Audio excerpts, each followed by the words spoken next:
Good evening, everyone. I'm Louise Mirror, President and CEO of New York Historical, and it is my bittersweet pleasure to welcome you to this final 8th episode of the History Hour. Tonight's program is titled Saving the Union and Ending the Civil War. I'd just like to, as always, take a brief moment to thank all of our trustees, our Chairman's Council members, all of our other members, as well as all of our supporters who are watching the program this evening. It is your great support that makes all of our work possible, and I thank you from the bottom of my heart.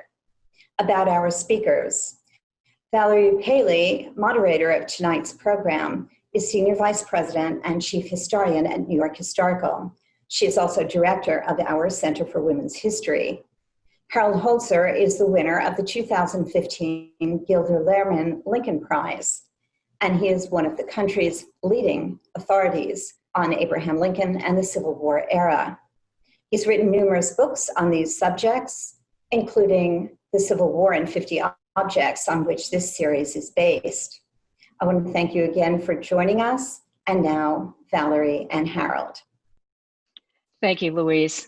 Good evening and welcome to the 8th and final episode of the History Hour. Tonight's topic is Saving the Union and Ending the Civil War at the Battlefield and the Ballot Box. As always, I want to remind you that tonight's program, which is being recorded, will last approximately 45 minutes. This includes 15 minutes for questions and answers. Please submit your questions via the Q&A function on your Zoom screen at any time during the talk. We will respond to as many as possible during the final part of the program. And now, Saving the Union and Ending the Civil War. So our series has argued that in aggregate, objects and documents have the singular power to convey a sweeping historical narrative, in our case, the story of the Civil War. So Harold, now looking back on the book which inspired this series, The Civil War and 50 Objects, are there any objects or documents among the plethora of choices we had in New York Historical's collection that you wish we had been able to include?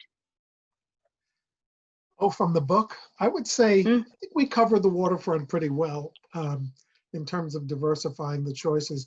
I guess a couple of regrets for time reasons was the handwritten diary of George Templeton Strong, perhaps one of the great Civil War diaries, except it's written in such tiny hand that tiny hand.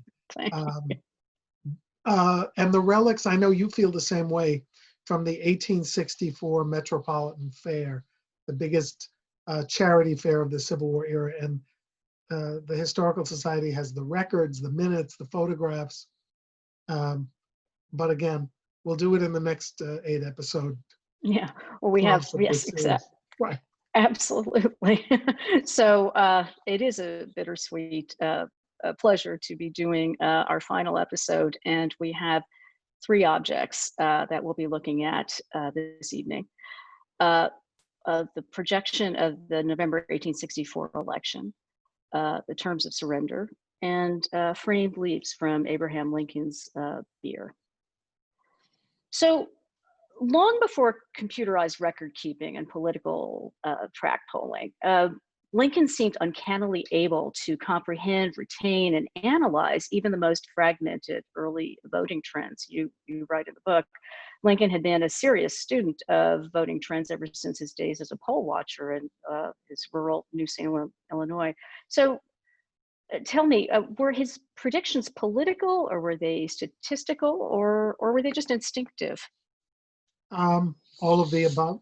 He was, by all accounts of people who knew him, a remarkable and very localized analyst of votes. He used to make the rounds in the Illinois legal circuit in the 1850s and would come into a county and look at the election results and say, wow, the Republican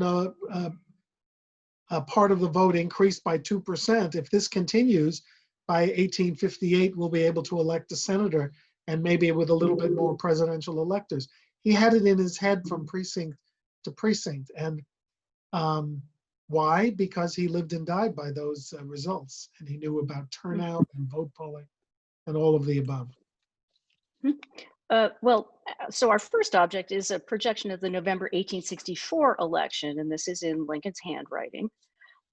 We'll see an image of it in a moment. What exactly does this reflect? So don't worry about your focus. This is a very faded document. It was not meant to be kept. Those of us old enough, not Valerie, of course, to remember the 2000 election, when Tim Russert famously wrote a series of electoral vote estimates on a big piece of oak tag, now in the Smithsonian.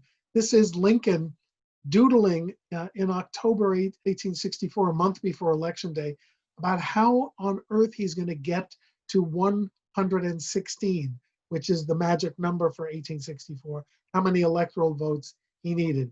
He knew he had been in trouble. He's wondering if he's made enough of a recovery since Sherman took Atlanta a month earlier. And he's pretty conservative here about the tabulation. If you look on the right, he gives himself just one more than the bare minimum in where he thinks things stand. And if you look at the left, he's giving New York, Pennsylvania, and his home state of Illinois to the Democrats. He's worried. And in this case, he's not such a great vote counter. Well, he didn't campaign for himself during the 1860 presidential race, and was determined to do the same in 1864. I think we have a campaign flag image from our collection. So how was he feeling about his chances in August 1864? In August, it was political suicide time. Everything was going wrong. The war was going terribly. New York editor Horace Greeley had led an unauthorized peace mission to try to give away emancipation in return for peace. The editor of the New York Times, who happened to be Lincoln's campaign manager, told him he couldn't win. There was no way he could win. He might as well seek peace on his own terms with Jefferson Davis. Lincoln was so upset that he wrote a memorandum pledging his administration to cooperate with the incoming Democratic administration in order to save the Union between Election Day and Inauguration Day. It's called the Blind Memorandum because Lincoln asked his cabinet to sign it without reading it. In fact, he pasted it together. I just think he was acting irrationally at this point. He also took a meeting with Frederick Douglass at the White House and made an arrangement to try to create an army of African-American volunteers to head into the Confederacy and alert as many enslaved people as possible that under the terms of the Emancipation Proclamation, they could walk off their imprisonment and leave. Douglas did a huge memo on it, but it never had to be done, of course, because Lincoln won. By the way, he refuses to go back to Cooper Union for a campaign appearance, which must have had a nostalgic tug. People didn't campaign. Yeah. Could I say one thing about this flag?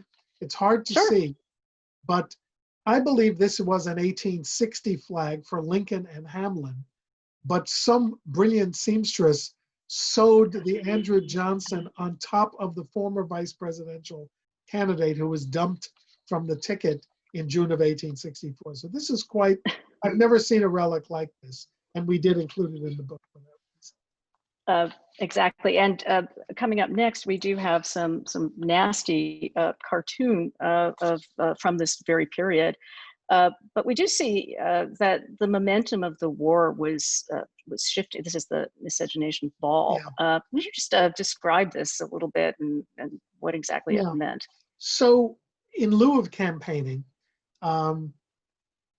political clubs had events, as they still do. And this was an alleged event at a Lincoln headquarters in New York City on the anniversary of the Emancipation Proclamation, where it was alleged that African Americans and whites danced together, heaven forbid.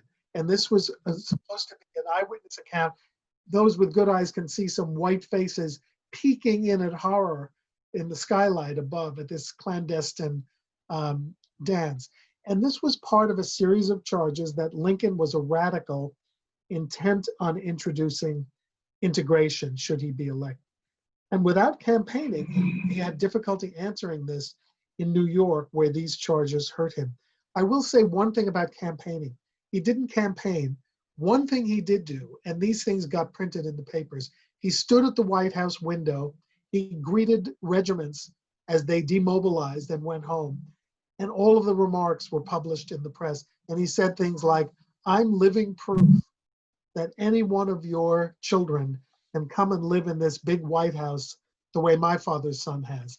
And that's an inestimable jewel worth fighting for. These brilliant little remarks did count a little bit for campaign speeches, but this kind of thing hurt him in New York for sure. Sure, but but even so, the momentum of the war was shifting. Sherman's victory in Atlanta, Farragut, Mobile Bay, and news of the destruction of the commerce raider Alabama by the USS Kearsarge in France. How did Lincoln capitalize on these events politically? I would say because they were visualized in images, because they were widely reported in the press, he just rode on the crest of renewed enthusiasm. And I suppose there was kind of a latent Union sentiment there, but just people were exhausted from the casualties and the lack of victories. And these events really cheered people, including, as you say, a battle that took place in Cherbourg Harbor, thousands of miles away, that was really merely symbolic, but it ended the life of a Confederate pirate ship that had run roughshod over Union merchant ships for years. And it was a very big symbolic victory and a morale booster. So Lincoln rode the crest of that wave all the way to Election Day. So tell us about this handwritten ledger. This is our first object of the program. We see detail here. We can see it a little bit more close up. See the close up. And, he's got New England's electoral votes for him, Maryland, which is no small feat because it had been formerly a Democratic area, but he's, conceding all of these states. The last two on the list are Kentucky, his birthplace state, and Illinois, his home state. That must have been a painful thing to concede to his opponents. And of course, by this time, I think he should have known better. He was rather negative. Sure. He also had seen to the admission of Nevada into the Union. I wonder what the reaction of the public would be today. He got one more state admitted that would vote Republican. And it did. So this particular object is interesting. He was doodling at while he was visiting the Secretary of War, Edwin Stanton's office. In his office, right. And he left this piece of paper behind, but a clerk picked it up, and our next slide shows a little detail of an affidavit that the clerk wrote out, explaining that he picked this up and brought it back to Lincoln. You see his initials on the bottom, AEHJ. His name is Johnson. He saved it. And why was Lincoln in the War Secretary's office? Because every evening he would go there and watch the telegraph wires for news of military movements and battles and casualties.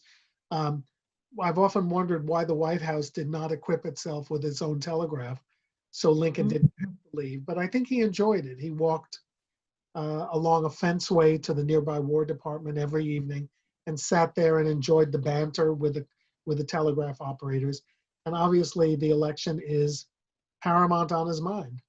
Otherwise, he'll lose his role as commander-in-chief. And it was still a very perilous military situation with a month to go in the election. So let's move forward to the military situation and go to our next object this evening. And this is the terms of surrender, April 9th, 1865. The most famous scene that would forever enshrine Ulysses S. Grant as a hero was at the Civil War surrender at Appomattox Courthouse, Virginia, on April 9th, 1865. So we can move to the next image, which shows the two men, Grant and Lee.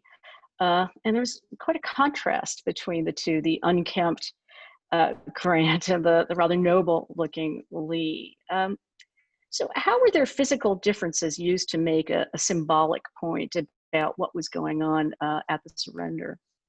Well, this was definitely the triumph of the common man over, dynastic royalty. Lee was the descendant of Light Horse Harry Lee of Revolutionary fame, although he was a drunk. But he was married into George Washington, or at least Martha Washington's family. He was kind of American royalty, certainly Confederate royalty. And he also looked the part. He was, before his white hair and bearded stage, he was considered the handsomest man in the United States Army. He was still a terrific looking guy as he neared age 60. And in this photograph, interestingly, taken on the back porch of his Richmond home a few days after the surrender, he stripped off all the military insignia from his uniform. He did not want to project a defiant image. So it's a little less than the resplendency he had at Appomattox, where he wore a dress sword and a sash, and he looked very fancy. Grant arrived in a mud-splattered uniform with these muddy boots that you see here. So they did present a tremendous contrast. It's interesting. The day before the surrender, the dignified Lee was apparently in a savage mood. He's pacing back and forth. Sort of documents tell us like a caged lion, and stating that he'd rather die 1,000 deaths than surrender. And yet the scene is quite different the next day. We have an image that's memorialized in engravings at the time. In any case, Grant's words rose above the optics of these physical contrasts that we just described. And in a preliminary message, Grant advised Lee in very straightforward prose, much like Grant himself in the way he looked, that he hoped by laying down arms, they might save thousands of human lives and hundreds of millions of property not yet destroyed. But it's curious, and did Lincoln give... His best line is, and prevent a needless effusion of blood. Maybe needless further effusion of blood. And I think that's what convinced the caged lion Lee, who's, by the way, his army was starving. It had been decimated by illness and desertion. He really had no choice. And the fact that he found it such a difficult decision is a little difficult to understand. He did not want to give up the cause, of course, or his enslaved people. But he also had this kind of nobility as a chieftain, and he just didn't believe that he had been beaten by a superior tactician in Grant. Well, did Lincoln give Grant any particular instructions on what to say and do at the surrender? Well, according to Grant's memoirs and Sherman's, when they had their last war conference, immortalized in a different painting that's now in the White House, Lincoln told them to let him up easy, and that was his definition. And he made jokes about hoping that Jefferson Davis would escape unbeknownst to him. And I think he generally hoped that, although he didn't say so specifically, according to Grant, that generous enough terms would be offered so there was not either acrimony or guerrilla resistance to the war. That if Grant gave up, that the rest of the armies in the West, Johnston's army, for example, the armies in Texas would simply collapse, and it would all be over quickly. So set the scene for us at Wilmer McLean's brick house home in Appomattox Courthouse, Virginia, on April 9th, 1865. So how did the meeting between the men begin, and who was there? Well, Grant and his staff were there, and you see them assembled here in this fanciful image, no less fanciful than the one we just saw, but a little more crowded, as you see. This is Grant's general cadre of officers. And Lee arrived, Grant arrived, and then Grant tried very hard to make small talk. He said to Lee, "You may remember me from the Mexican War." And Lee looked at him and said, "I have no recollection," basically. He really dissed him. And Grant, typically didn't care. He realized that Lee was a more important figure in the army at that point, although Grant was an important quartermaster and was supplying Lee's army. And then Lee sort of interrupted the small talk and said, I think we should get down to business. So Grant took up this contraption, and this is interesting. This is why we have the relic we do. It was called a manifold, and it is sort of the early version of carbon paper, except it's got sheets of wax paper and paper between them. We think Lee bought it at a Washington stationery store when he arrived in Washington to be commissioned lieutenant general. And he said he began writing out the terms. And he showed the original to Lee. Lee made a few suggestions. And then Grant handed over the writing of the final to a clerk. You see the clerk sitting at the table here at right. And when it was all over, Lee stood up and left and shook hands with the officers. We'll get to the big story at the end. But when it was over, he gave one of the wax paper impressions to the third man from the right, Colonel Eli Parker. Right. And so he took over the task of writing on this manifold thing. So who was Eli Parker? I'm glad you asked, because he is very important. He's a Native American who was on the senior staff, which was unusual. He was a Seneca Indian. He had known as the Wolf to his tribe, and he had advanced in Grant's inner circle to the point that he was a trusted advisor, trusted enough not only to witness this scene, but to receive as a souvenir one of the copies of the actual terms of surrender. Everything about this surrender was priceless. We talked briefly last week, and I sort of pushed off the answer about souvenirs. Look at the furniture in this room. Every last piece of furniture was taken by Grant's officers as souvenir. Poor Wilmer McLean, by the way, he had had a home in Bull Run.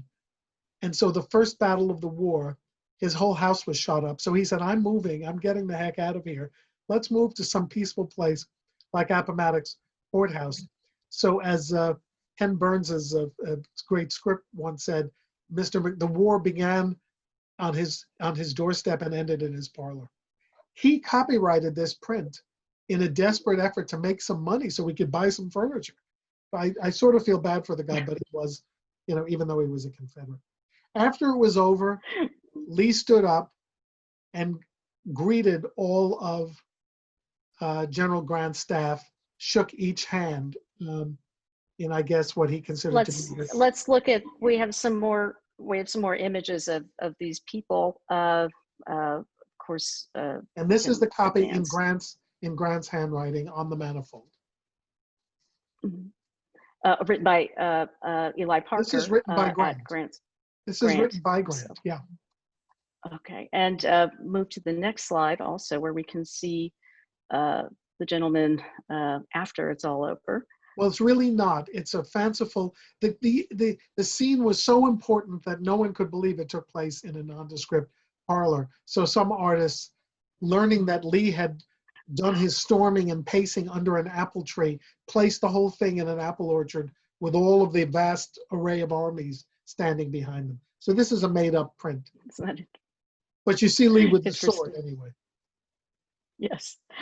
And so we move back to Grant Secretary Parker, who took over the task from one of Lee's men of writing out the terms.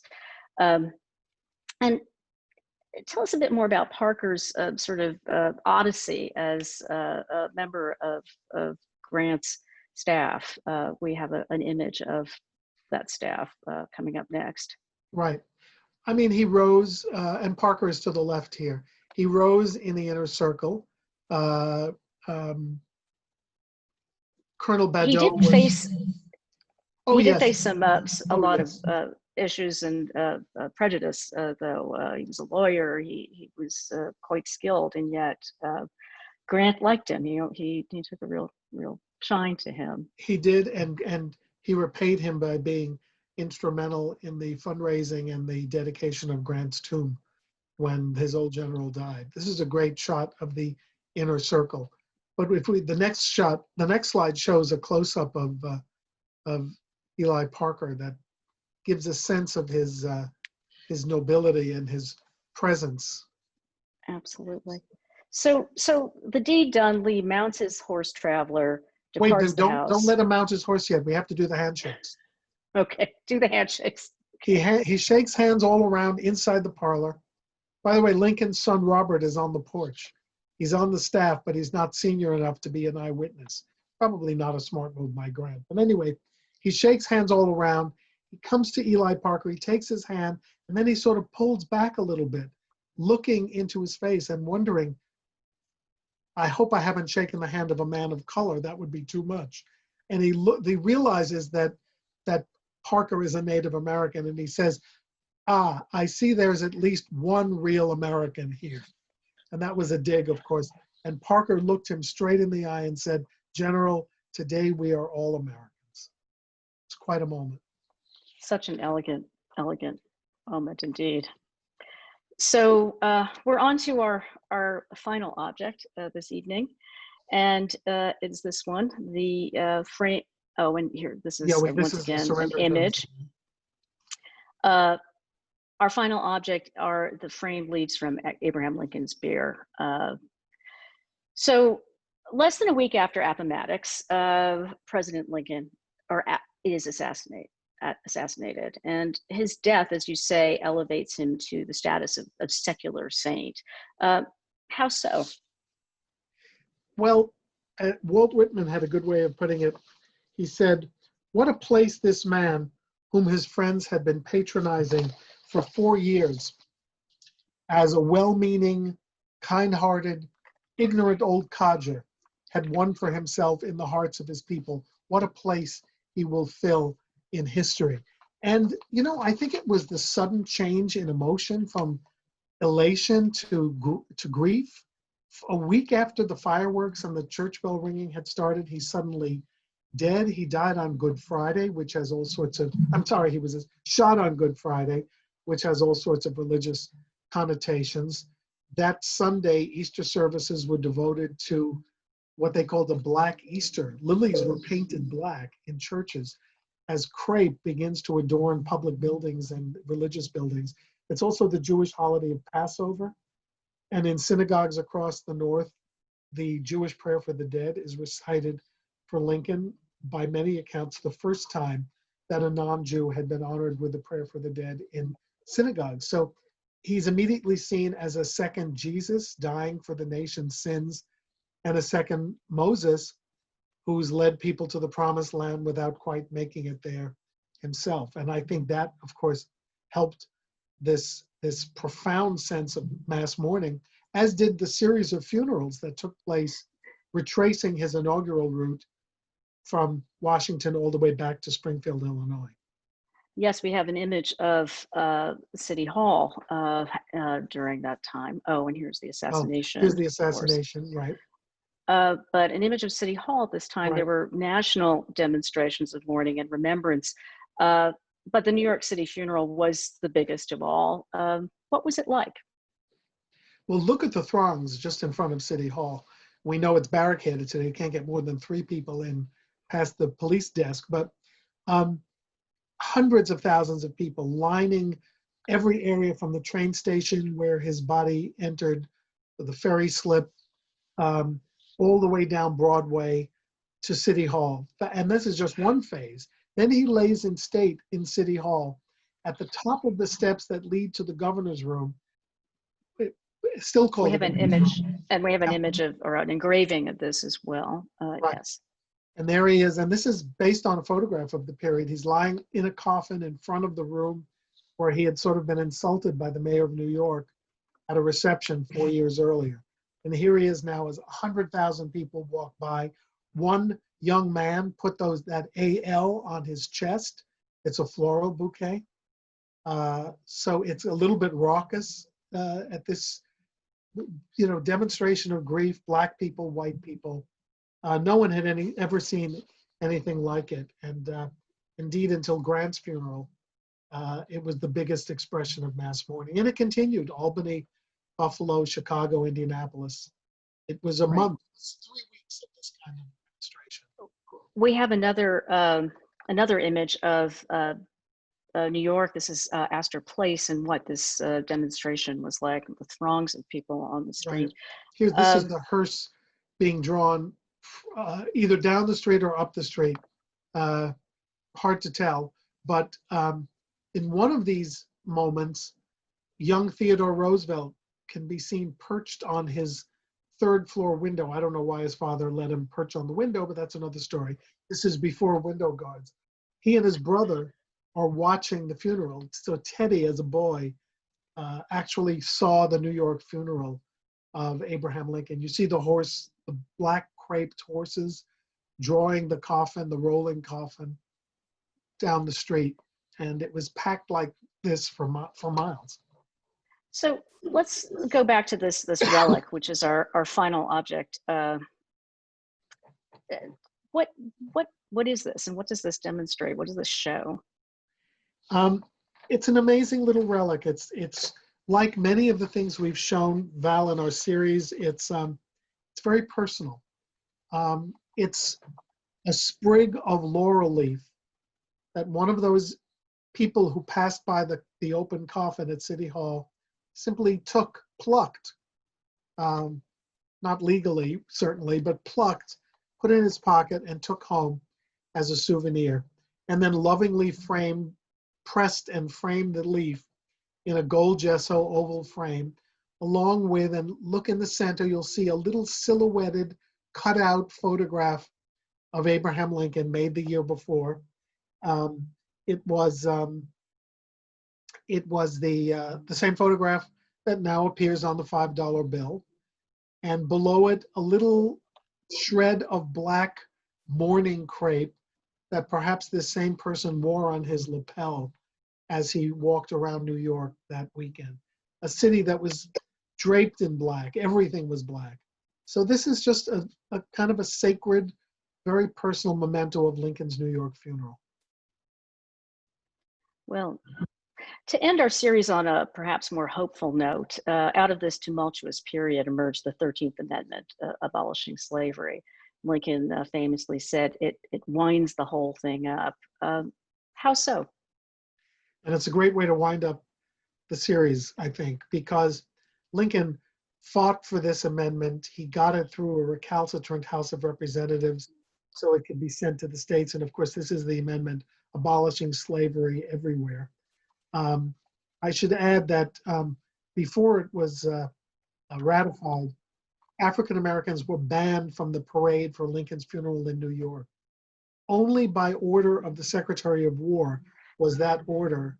I mean, think of it. After all the New York African American regiments had done to win the war, after it was clear that slavery had caused the war, they were still banned. So 200 people of color did march in Lincoln's funeral beneath a banner saying that he gave us freedom, to go back in history and look at the way African Americans felt about Lincoln. On these documents, Lincoln signed them. He signed the resolution, he signed the documents, and presidential signatures are not required or even requested on resolutions for constitutional amendments. Lincoln signed it anyway, a demonstration of how proud he was and how he did think it wound the whole thing up. His own home state senator introduced a resolution a few days later criticizing him for signing it. That's how fraught congressional presidential relations were even then, and I hope it sounds familiar. But Lincoln wanted his name on it for the same reason that he added his name to the Emancipation Proclamation. As he said of the amendment, it was a king's cure for all the evils. Slavery would be no more. He lived to see his home state of Illinois ratify it, and he lived to see his birth state of Kentucky not ratify it, which must have been painful. By the way, the year that Kentucky finally ratified the amendment, 1976.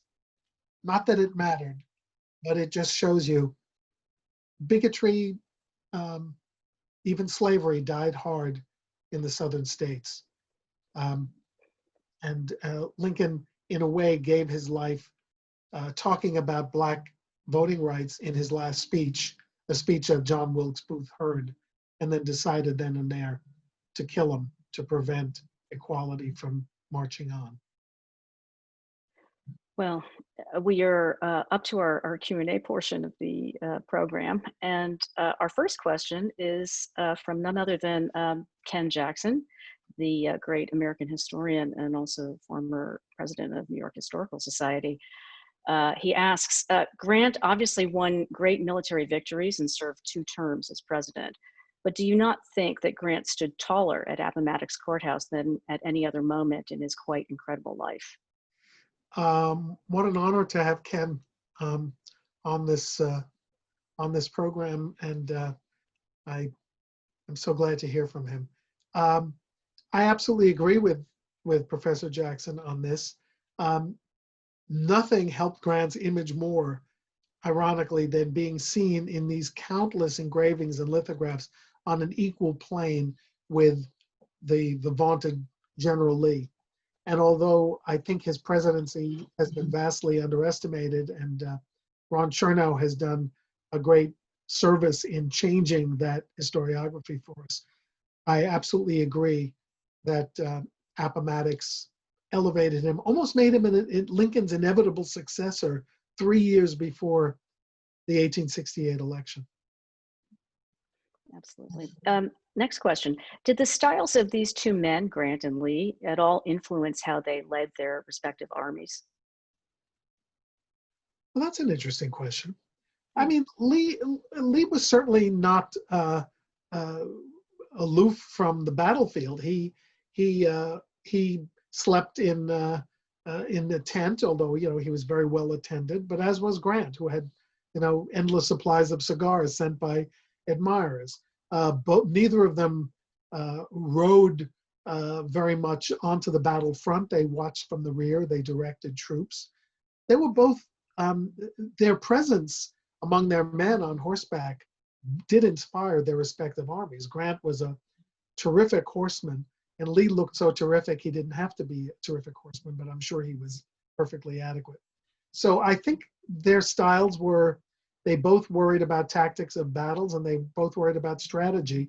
Lee was usually on the defensive in the last year of the war. And in fact, at Gettysburg, had he not been on the offensive, he might have prolonged the war even more.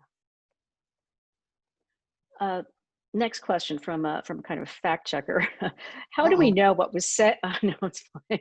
How do we know what was said in the parlor of the surrender? Did someone take notes, even of the casual banter of Lee and Parker? Well, we rely on General Ulysses S. Grant, who was a memoirist with a terrific memory for dialogue and battle scenes and events.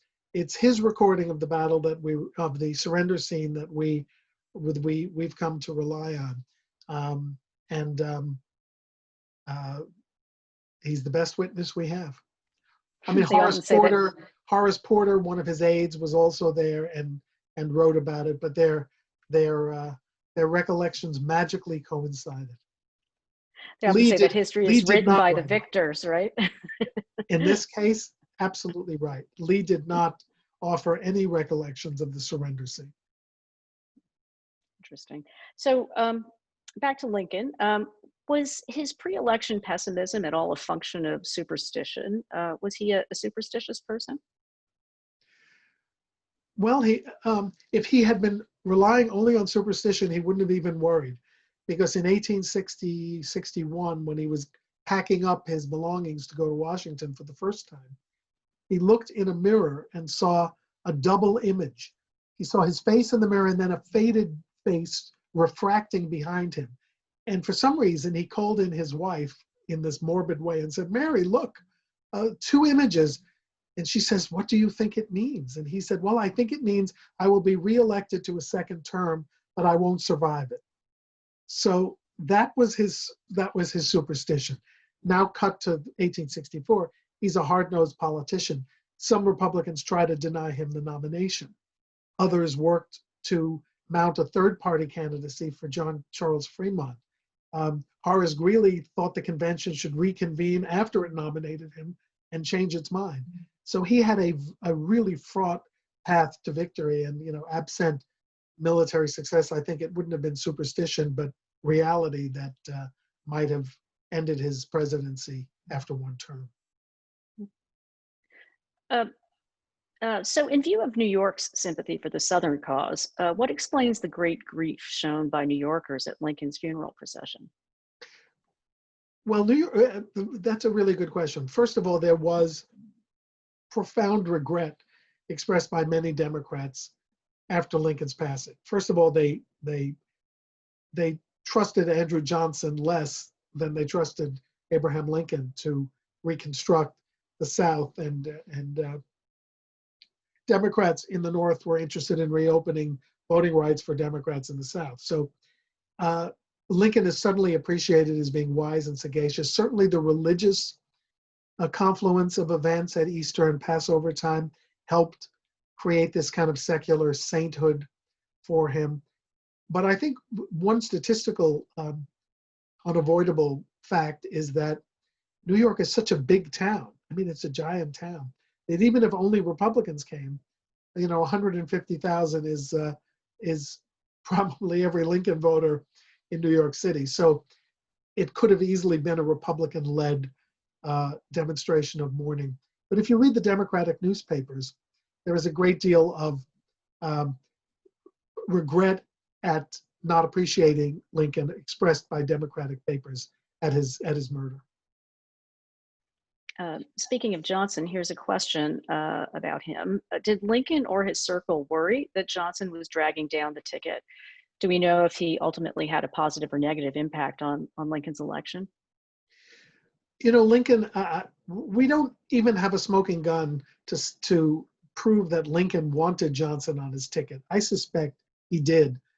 Two of his private secretaries said that they carried the word to the National Convention. Lincoln had run in 1860 with a quintessential Easterner, Hannibal Hamlin of Maine. Can't get much more Eastern than that. But in '64, Lincoln was the quintessential Northerner, and he needed a pro-Union Southerner, so he calculated. So I think he was very happy with Johnson. I don't think Johnson, in that moment, dragged anything down. I think he had a positive impact in helping Lincoln sweep the country. I didn't mention that he got 212 electoral votes in the end to only 21 for McClellan. I should have said that when we showed the board. But no, Johnson didn't begin to show his stripes until Inauguration Day, when he turned up drunk for his swearing in. And Lincoln may then have realized that he had made perhaps the worst mistake of his presidency.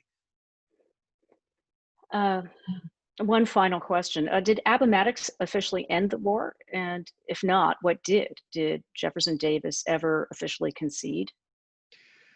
Jefferson Davis was caught a few weeks later in Georgia wearing either his wife's raincoat or hoop skirts, depending on what cartoonist vivified the scene. What really ended the war in its finality, if you don't count Juneteenth and the entrance of the Union Army into Galveston to officially end the war, what probably ended it was the following month in May, after Appomattox, when the forces led by General Joe Johnston surrendered not once, but twice to William T. Sherman. Interestingly, Sherman's terms were too generous, and the Department of War countermanded them in a little bit of a glitch. And Sherman never spoke to the Secretary of War again after that. So it ended a little sloppily, and that's probably why we remember this gentlemanly, kind of magnanimous stacking of arms at Appomattox as the final act. In fact, there would be an epilogue, and it would be messy. I lied. There's one more question, Oh, good. And yes, and it's a good one to end on. Do you think Edwin Stanton said he belongs to the ages or to the angels, if either? Yeah, if either is probably the question. Many people think he said neither or neither. It came down as he belongs to the ages, which I like as a final coda to Lincoln's extraordinary heroic presidency. So we have no real way of knowing which he said, or if he said either of those memorable phrases. The one thing we can be certain of is that he drew the blinds on the window, but clearly that was not a dramatic enough ending to this Homeric story of war and sacrifice. So we need that wonderful phrase to light us down to today. Well, Harold, we've run out of time again. And so not only has the Civil War ended, our series has too. You have been such a wonderful and erudite partner, and it's been an absolute pleasure doing this with you. My thanks to you and to all of our viewers and other supporters for being a part of this wonderful program. Good night. Thank you, Val.